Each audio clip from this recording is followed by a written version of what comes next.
अस्सलाम वालेकुम जी, मैं हूं हसनैन चौधरी और आज एक बड़ी डेवलपमेंट है। पाकिस्तान का सर जो है वो फख्र से बुलंद हो गया है आज पूरी दुनिया में, और पूरी कौम को इस बात की मुबारकबाद कि ईरान और अमेरिका का जो मुआहिदा है, अमन मुआहिदा, वो होने जा रहा है और इस पर दोनों पार्टियों ने तस्दीक भी कर दी है और 19 जून का टाइम रखा गया है। 19 जून को दोनों जो है उस पर दस्तखत करेंगे। इस हवाले से क्या डेवलपमेंट्स हैं, कैसे ये मुआहिदा हुआ, इसके नुकात क्या हैं, TORs क्या हैं, हमारे साथ मौजूद हैं सीनियर साफ़ी और तजियाकार नाजिम मलिक साहब। सर बहुत शुक्रिया, पहले तो बहुत मुबारकबाद। सर कैसे हुआ ये मुआहिदा, क्या क्या चीज़ें तय पाई, कैसे जो है वो अब चीज़ें आगे चलेंगी? जिस तरह आपने अपने इंट्रो में मुबारकबाद दी है, वाकई ना सिर्फ पाकिस्तान की जो लीडरशिप है वो, बल्कि आलमी दुनिया मुबारकबाद की मुस्तक है जिसने इस मुश्किल की घड़ी में सब्र व इस्तकामत का मुजाहरा किया। हर तरफ से कोशिश की गई कि ये किसी तरीके से अमन मादा हो जाए। ये क्रेडिट पाकिस्तान का है, पाकिस्तान का रहेगा। पाकिस्तान ने इंतहाई मुश्किल हालात में, जंगी हालात में, जबकि दुनिया का कोई मुल्क रेलिवेंट नहीं था, पाकिस्तान ने ये बेड़ा उठाया था कि मैं अमन की कोशिश करता हूँ। और वही अमन की कोशिशें आज रंग ले आई हैं और मादा तकरीबन फाइनल हो गया। सिर्फ उसके साइनिंग सेरेमनी रहती है, वो आज या कल तक वो भी पाया तकमील तक पहुंच जाएगी। पाकिस्तान ने दुनिया को अमन दिया है। आप हिसाब लगाएं कि जिस तरह ईरान इसराइल पर, सऊदी अरब पर, कतर पर, UAE पर, कुवैत पर, आधी दुनिया में जंग लगी हुई थी, पाकिस्तान दुनिया को तीसरी आलमी जंग से वापस लेकर आया है और अमन दिया है। और जंग की तबाहकारी और भूख अफलास से पाकिस्तान ने दुनिया को बचाया है। महंगाई किस हद तक बढ़ गई थी, हाँ जी, पेट्रोल की कीमतें और एनर्जी क्राइसिस इतना हो गया था। हाँ, और ये जो अमन माहदा हुआ है ये भी बड़ी दिलचस्प बात है। अमेरिका ने पहले अपने मकासद के लिए इसराइल के साथ मिलकर ईरान पर जंग मसलत कर दी।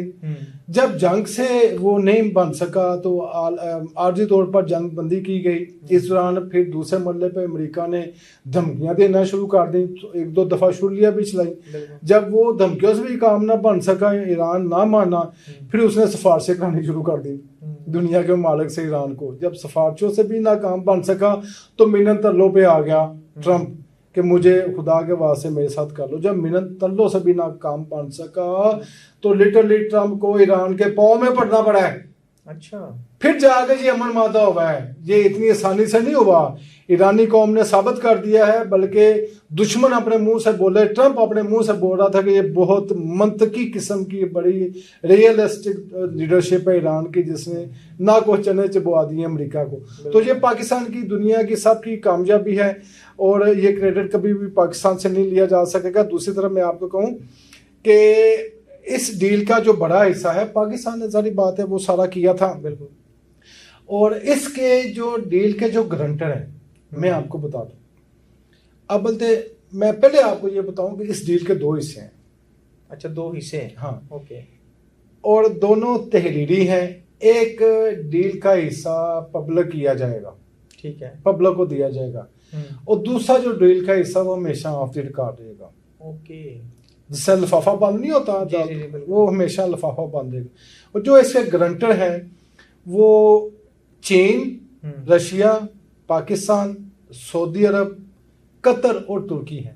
ओके, ये 6 दुनिया के आलमी मुल्क, हाँ, ये इसके गारंटर हैं और ये इस पर कायम रहेंगे।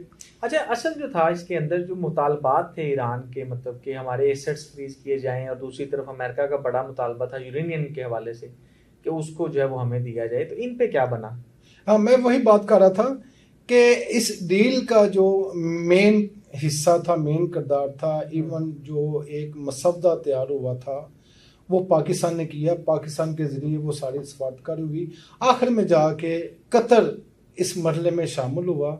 वो खलीजी ममालिक के मामला तय करने के लिए कतरी काम रोज़ जाते थे ईरान और रोज़ आते थे, वो भी मामला तय हो गया। जब तक आपने कहा कि पाबंदियाँ और ये वो जो क्या चीज़ें जुजियात क्या है, हाँ जी, मैं आपको बताऊं तो ये विन विन पोजीशन है ईरान के लिए। अच्छा, ईरान एक विनर के तौर पर दुनिया में उभरा है, एक ताकतवर मुल्क के तौर पर इस खित्ते में उभरा है, और अमेरिका और इसराइल लूजर हैं। मैंने जिस तरह कहा कि पौम पढ़ के उसने वो ये सारी जंग बंदी करवाई है। इसमें मैं आपको हैरानगी होगी सुन के कि जो यूरेनियम का इशू उठाया जा रहा है ना, ये जो माहदा है, एक जो ऑफ द रिकॉर्ड माहदा आ गया, ईरान अब भी यूरेनियम अफजोदा करेगा, इनरिचमेंट करेगा। अच्छा। नॉन मिलिट्री मकासद के लिए, वो एनर्जी मामलात के लिए वो बहुत निचली सतह तक, यानी इंडस्ट्री के लिए और अपनी हाँ, मेडिकल और रिसर्च के उसके लिए यूरेनियम की जो इनरिचमेंट है वो जारी रहेगी, लेकिन बहुत लो लेवल तक। ठीक है। दूसरा ये है कि ईरान पर से तमाम तजारती पाबंदियां खत्म हो गई। ओके, ठीक है, बहुत बड़ी हाँ। एक उनके लिए। ईरान जो अपना तेल बहुत सस्ते दामों में बेचता था, अब इंटरनेशनल मार्केट में इंटरनेशनल रेट पर वो तेल बेचेगा। ओके। और ईरान को क्या फायदा हुआ है, देखें लूजर और विनर की। ईरान के 25 से 30 बिलियन डॉलर दुनिया के मुस्लिम मालक में मुंजमद है, उसमें से 12 अरब डॉलर वो ईरान को पे किए जाएंगे फौरी तौर पर, ये एक महीने के अंदर अंदर। और उसमें से 3 बिलियन डॉलर दुबई ने दे भी दिया हुआ है। ओके, अच्छा। ठीक है जी। और बाकी क्या जो 12 बिलियन के अलावा 25 बिलियन है जो बाकी के होंगे, वो 90 डेज के बाद उनका रिकवरी का भी कुछ सिलसिला होगा, इसीलिए कतरी काम वो बार बार इधर आ रहे थे। ठीक है। इसके अलावा मैं दूसरी तरफ आपके आऊँगा, उसका मैं बताऊंगा कि इसराइल, अब वो कहाँ खड़ा है? बेसिकली मुआहिदा तो अमेरिका और इसका हो रहा है ना, तो इसराइल कहाँ खड़ा है? और लबनान का जो सोच इसराइल जैसे मैंने कहा कि लूजर हो गया है, और नेतन्याहू इस समय दीवारों को टकरे मार रहा है, वो इस अमन माहदे को कबूल नहीं कर रहा, बावजूद इसके कि उसने ये माहदे के दिनों में वो लबनान पर फिर हमले किए, जिस पर ट्रंप ने ऑफिशियली तौर पर उसको स्नैप किया और शटअप कॉल दी। और मैं आपको ये भी साथ बताता चलूँ, अब अमेरिका और ईरान के वो पहले जैसे तल्लुकात नहीं है जिनके दरमियान से सुई नहीं गुजरती थी, यानी इसराइल और अमेरिका का, या उनके वो तल्लुकात सफारती वो अब पहले जैसे नहीं है, खत्म हो गए, दरार पड़ गई है। नेतन्याहू इस अमन माहदे को सबूताज करने की हर मुमकिन कोशिश करेगा। आने वाले दिनों में देखेंगे, अगर तो लबनान पे हमला ना हुआ तो फिर तो समझा जाएगा कि इसराइल बाउंड हो गया। अगर उसने लबनान पर हमला किया तो वो अमन माहदे को सबूताज करने की कोशिश होगी, क्योंकि उसने दिल से इस माहदे को कबूल नहीं किया। वो लबनान के अंदर जाके घुस गया हुआ है, उसने कई इलाकों पर कब्जा कर लिया, और अमन माहदे में ये भी है कि इसराइल वहां से विड्रा करेगा, वापस जाएगा अपनी असल टेरिटरी में। तो ईरान और इसराइल का जो मामला है, ये इसका मंतकी इंजाम ये पहुंचा है कि ईरान जीत गया है, और जो दो आलमी ताकतें थी वो हार गई हैं। दुनिया मुंह देख रही है, और सताइश है ईरान की कि उसने अपने एक जुर्रत और बहादुरी के साथ अपने दफा किया, और उसके पास कोई दुनिया की टेक्नोलॉजी नहीं थी, उसके पास ज़मीनी फ़ौज भी नहीं, उसके पास हवाई फ़ौज भी नहीं, सिर्फ उसने अल्लाह पे तकवा किया, और आज इस मकाम पे है कि वो दुनिया को हैरान और परेशान करके चला गया। इसके साथ मैं आपको बताऊंगा कि इसराइल का कहना है कि ये मादा अमेरिका और ईरान के दरमियान है, इसका मेरे साथ कोई तल्लक नहीं है। अच्छा जी। अब तक की जो ताज़ा इतलात हैं, वो कहता है ठीक है अमेरिका ने किया है, मेरा तो इसके साथ कोई तल्लक नहीं है, बिल्कुल ठीक है, मैं इसकी क्यों सपोर्ट करूंगा। लेकिन उस पर इंटरनेशनल प्रेशर है, खास करके रशिया के साथ उसका बड़ा अच्छा तल्लक है, रशिया भी इस डील में शामिल है। शायद 2-4 मुल्क और मिलकर इसराइल को समझा सकें कि आप अमन से चलने दो, क्योंकि दुनिया में बहुत नहीं, अगर कोई इसराइल ऐसी हरकत करेगा तो ट्रंप फिर अमेरिका चुप रहेगा? फिर आपको पता है कि अमेरिकन की सारी लॉबी ही यहूदियों की है, और इसका ज़्यादातर ये होगा कि अगले मरहले में जब ये मैच्योर हो जाएगा मादा, तो इसको फिर अक़वाम मुत्तहिदा की सलामती कौंसिल में पेश किया जा सकता है, इम्कान है। वहाँ से इसकी अप्रूवल होगी, और फिर वो आलमी सतह पर बाउंड हो जाएगा इसराइल कि अब उसने इस अमन माहदे के तहत चलना है, क्योंकि उसके बगैर दुनिया में अमन नहीं हो सकता। हाँ, 19 मार्च से इसकी टेक्निकलिटीज तय करने के लिए वो 60 दिनों की मुद्दत शुरू हो रही है। अच्छा, 19 मार्च। उन 60 दिनों में चाइना 19 मार्च या 19 जून 19 जून से वो 60 दिनों की मुद्दत शुरू हो रही है, जिसमें रशिया, चीन, पाकिस्तान, सऊदी अरब, कतर और तुर्किया मिलकर जो इस मादे की अगली टेक्निकलिटीज हैं वो तय करेंगे। ठीक है। वो 60 दिन 19 जून से शुरू हो रहे हैं और इंशाल्लाह ताला उसी दौरान। और फिर भी तो कौन कौन जाएगा वहां पे मुआहदे की साइनिंग मादे के लिए अभी दो तरह की शराइत हैं। एक तो ये है कि सीधा मालिक के सरकर्दा रहनुमाओं को बुलाया जाए, उधर से ट्रंप भी आए। ईरानी क़यादत के थोड़े से तहफ़्ज़ात हैं, वो किसी ऐसे मकाम पर नहीं जाना चाहते जहाँ वो अपने आप को ईज़ी नहीं समझते। तो दूसरी ये एक ऑप्शन दी गई है कि इसको डिजिटली साइन कर लें। दुनिया में अब तरक्की कर गई है IT की, तो एक ऐसी ऐप है जिसके ज़रिए डिजिटल साइनिंग सेरेमनी हो सकती है।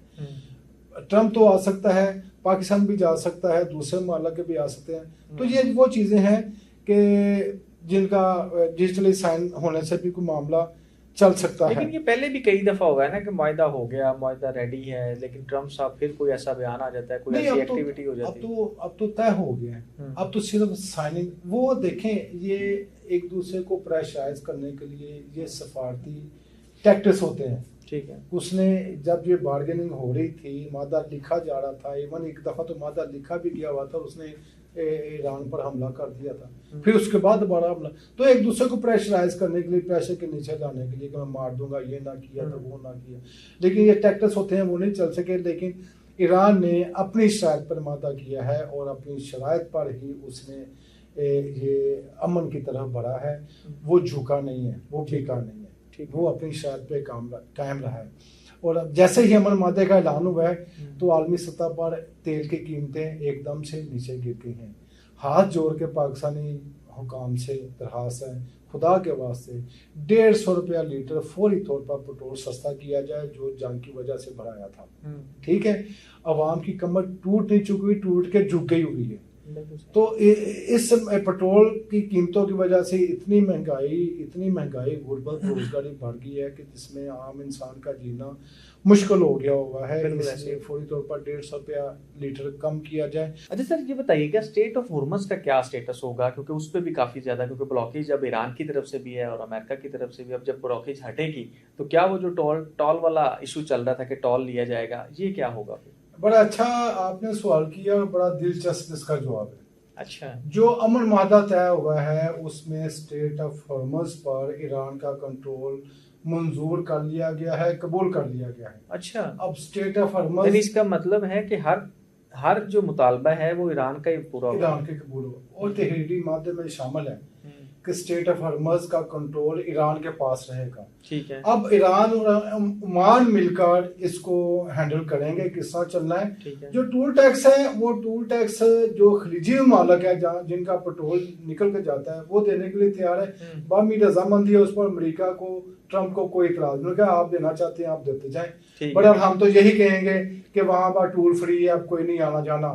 तो इसके साथ मैं अभी ये भी कहूंगा कि वो उसका नाम चेंज कर दिया है। अच्छा, स्टेट ऑफ हुर्मुज़ का नाम चेंज नहीं, स्टेट ऑफ हुर्मुज़ का जो टैक्स लेता है टूल टैक्स, उसका नाम चेंज कर दिया। उसका नाम मैं आपको बताऊं, वो कहते हैं ये आलूदगी बड़ी फैलती है, तो एनवायरमेंट प्रोटेक्शन के नाम पर के ये जो जहाज़गोदों से जो आलूदगी पैदा होती है उसको साफ करने के लिए फीस है।